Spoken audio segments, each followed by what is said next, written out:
Friends, আসসালামু আলাইকুম। সবাই কেমন আছেন? আশা করি অনেক ভালো আছেন। তো আজকে আরেকটি নতুন ভিডিও নিয়ে আসলাম। অবশ্যই ভিডিওটি না টেনে সম্পূর্ণ দেখবেন, আশা করি বুঝতে পারবেন। তো চলুন শুরু করা যাক।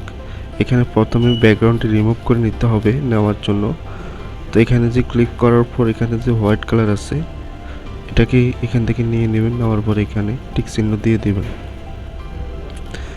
এখন আপনাদেরকে এখানে যে ফটোটিকে একটু কাস্টমাইজ করে একটু পারফেক্ট জায়গায় আমরা রাখতে হবে।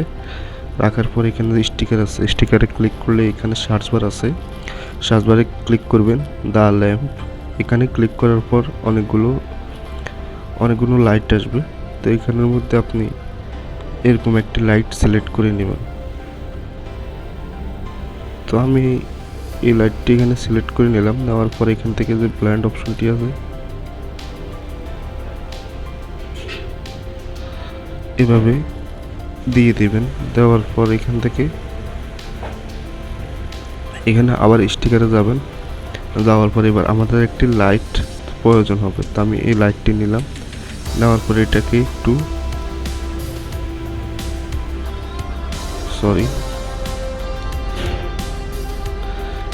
এটা নেবেন। নেওয়ার পর এটাকে একটু বড় করে দিবেন। দেওয়ার পর এখানে ব্ল্যান্ড অপশনটি দেখতে পাচ্ছেন, এটাকে এখানে অ্যাড করে দিবেন। দেওয়ার পর আপনার ফটোটি একটি লাইট ইফেক্ট ফটো তৈরি হয়ে গেছে। তো আজকের ভিডিওতে এই পর্যন্তই। সবাই ভালো থাকবেন, ধন্যবাদ।